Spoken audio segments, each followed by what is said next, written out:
excited to have you on the show. Big fans since Red Arrow came out, and now, of course, The Other Side. So really stoked. Great Oh, well, album, by thank the you so way. much. Yeah, by the way, great album. It's very nice of you, man. Thank you. I'm glad you liked it. Yeah, really, really great album. So how you doing? Where are you coming to us from, Christian? Well, right now I'm in Los Angeles, but only here for a couple of days. Tomorrow we go to Canada, and we just came from New Mexico, so we're all over the place. All over the place. Are you playing in Canada? What are you doing in Canada? Well, actually, my fiance is shooting a movie up there, so I've wrapped up most of my shows for this month, and so we're just gonna go up there till middle of December, and she's making a horror movie, so it'll be my first time in Canada. We're just gonna go make the most of it. Interesting. Yeah, absolutely. It'll be an interesting holiday season. Good time to do it. Cool, Christian. So yeah, I mean, like we said, love the album The Other Side. It's particularly like how you weave ballads like Miss Me Too and absolute rock smashers like Finish What You Started. You know, it's incredibly effective the way you did it. And so let's start with this, Christian. I mean, you've worked with like the top of the line producers like Dave Cobb. You know, you've worked with Robert Adams on this one, Stevenson. When you're starting a project, when you're beginning a project, Christian, and you're sitting with people like them, do you come to them and you say, look, guys, this is what I have in my head. Help me like make it a reality into sound? Or is it more like, what are we doing? Help me figure it out. I think the older I get, the more it becomes like a vision that I see down the line. But with these albums, especially, you know, from the beginning, working with Dave, I never really had a clear end goal. It was just, here's my songs. You know, it was just always me and an acoustic guitar sitting on the end of my bed. So all I had were these songs that was just a melody and some chords. So when I walked into those rooms, you know, I was really ready to open up the floodgates, you know, to whatever ideas they had, and to sort of see where it ended up naturally. And when you're working with great people like that, you're always going to find magic. So I usually, you know, make it pretty accessible for all ideas, even the band members, even the other people in the room. I want everyone throwing it in. I'm not too, you know, hard set on the end goal, you know, just sort of finding that magic naturally. Yeah, I got you. And speaking of magic, you know, let's delve into your early life for a second, Christian, because it's fascinating. I mean, you're born and raised in Martinsburg, in West Virginia. By the way, every time I love West Virginia, I used to drive by there all the time, and every time I pass by it, like those mountains, they just give me the chills. There really is something special in those mountains, right, Christian? Like artistically speaking. Yeah, well, you know, it's one of those places where you're getting sort of a storybook kind of childhood, and I didn't even realize that till I left. You know how sort of lucky I was to be in that place. It's sort of stuck in time. You know, West Virginia has a little bit of that extra nostalgia, a little bit, a few decades behind. You know, so it's easy to you know, get into those situations where you're just sitting on stoops, playing your instruments, meeting other people, playing their other old time instruments, and you know, getting inspired in those kinds of ways, and you know, playing those sort of shows that build that muscle in that old authentic sort of way. And I mean, I love it, and I still miss it every day. So any chance I can get back there, I always take. Yeah, I love that you said that it's like a couple decades behind. It does feel like it's from another time, in the best way. In a best way, it's a beautiful. In the best way. Yeah, in a beautiful place. So how was it growing up, Christian? And the reason why I ask is obviously, you know, your mom was a music teacher. Music was such a big part of your life. Like, you know, a time like this, like the holidays, you know, with music around your house in West Virginia, just take us there for a minute. How was it? Oh, the holidays in West Virginia. Well, my family, you know, they're a bunch of cheesy Geminis. So so we do it pretty big. You know, even you know, I'm 26 now, but up until this point, you know, Christmas Day they still call at 6 a.m. Hey, get over here. You know, we got to open these things. You know, so you know, they're just as festive as us kids, my parents, and you know, we always make sure that we're together. We always make sure that you know, it's sort of the old-fashioned big dinner. And you know, I love Christmas. I do multiple Christmas trees in my own house. My family, they do like 10. We do like the whole Christmas village. We milk the entire thing. And my fiance, she's Jewish, but she's the biggest Christmas fan on earth as well. So we have we just live it up. We live it up. Good. Now you do Hanukkah. She's got no choice, you know. Exactly. We do it all. We're like the whole month. Oh my God, Thank I you. love it. So Christian Lopez is unavailable from mid-November to early January, everybody. Yeah. Right on. Yeah. Oh man, love that. Love that, Christian. Okay, so you start building your career, super talented. I mean, there's a lot of stuff that we could talk about. We don't have time for everything, like you played with Vince Gill, the whole thing. But I thought it was really great to talk about the Christian Lopez and Joe Taxi trio. Oh my Really gosh.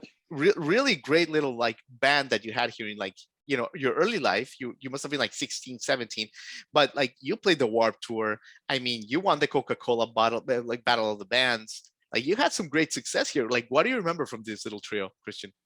You know your stuff, man. You did your homework. I'm impressed. First off, that was like the band that was like my high school band. It sort of was the beginnings. I had a bunch of bands growing up, and that was the outfit that sort of led me into loving that style of show and music. I had a few of the songs that are on my first record. I was playing with those guys, but they were my high school friends, guys who lived around town, and they were way older than me. I was always the youngest guy in the band, so when they move on, it's just I was left to go do what I do. But that was the beginnings. We played so many shows, and we lived that young sort of high school band, just putting around and playing wherever we could sort of life. And I, I wouldn't take any of it back. It was so much fun with those guys. Beautiful. Great start. But anyway, let's pivot to the new album, The Other Side. Obviously, like I said, love the album. Like, oh my God, unbelievable. But your whole discography is fantastic, Christian, in its own way. But when that first track hits, Nothing Wrong, I mean, from the first chords, you're like, this is different. This is a new Christian. And I love that. It's such super powerful, like evolution of your sound. Any trepidation there on taking this like creative risk, creative evolution? It paid off in spades. It's wonderful, but it is a risk, when you completely change everything you've done and you create a new sound. Any trepidation? Well, I think that's the reason why I kicked off the album with Nothing Wrong. I think of the entire 12 songs, that was probably the biggest departure. But I wanted just to get it out right off the bat, boom. And for me, the common thread is the songs and the songwriting and just the overall sort of essence of the message that I've been trying to send. But to working with a guy like Robert Adam Stevenson, he's sort of in that world, a little more of the British sounds, ambient sounds, and I always like seeing what recipes and mixtures we can make together. And but I have no fear when it comes to style and breaking barriers and trying new things. My favorite band is the Avett Brothers, and they set that example of people who really don't care about staying within a certain genre zone. Sure. They're always breaking barriers on all sides, and I've listened to them talk about that a lot, and that was a huge inspiration for me growing up. So that's just, I guess, where I'm sort of naturally finding myself, and it feels authentic to me, and that's the common thread throughout. So, and there's still a lot of I think rootsy pieces on the record, but I'm just doing what feels good for me, and I know on stage, the people seeing that satisfaction flowing that we love to see with other musicians is the key to a good show. Absolutely, it sure is. And the Avett Brothers, like you said, perfect example. Like their shows, you don't know what's gonna happen. In the Exactly. 20s, it's like they go all over the place in the best way. So Absolutely. we're talking about nostalgia, we're talking about childhood, and one of your songs, Feel the Same, gorgeous song. I mean, the lyrics, you chat about that innocence that we had as childs, and we didn't know we had it, that joy, that freedom, and then you realize you don't have it as we get older, right, Christian? Uh-huh. What do you think is the secret, like, to rediscovering that childlike essence as we get older? Oh man, the secret is I'm still figuring it out every day. I tell you. I think just I have a wonderful woman next to me who luckily is very smart in this sort of conversation. Sure. And it's just about finding that thing that makes you feel the best and chasing that. And a lot of people forget to chase that voice in there. How do I make today the greatest day it can possibly be, and chase that feeling. And I believe if you focus on that, then there's a little bit of magic in the universe that helps you actually get to that sort of place. So that's what I'm doing every day. I'm just searching for ways to channel that feeling and in the best sort of ways. And And I think that gets you the closest. So if there's any secret, maybe it's in there. If I want to go jump off something into the ocean today because I feel like I need it, I got to go do it. Because you said it to me, and I maybe that. I know when I was a kid, I was doing whatever impulse came to my head. But I don't know. Maybe what do you think? I don't know, man. I think you're nailing it, and you live it, and I think you live the words of the Who. I hope I die before I ever get old. So spot on. That Perfect. seems to be like all over your musical DNA. So you live it, you know it.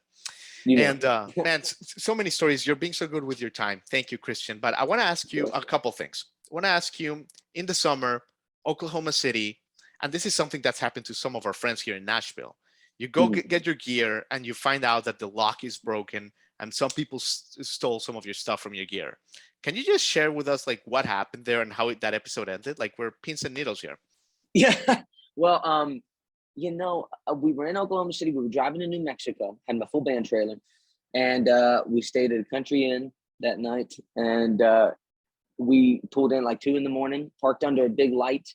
But it was the pinnacle crime scene when we came outside. Trailer was down, the lock was cut, beautifully, and luckily they only took a few things. It was loaded with gear, but they only took a few guitars, 3 guitars. Oh, really? Okay.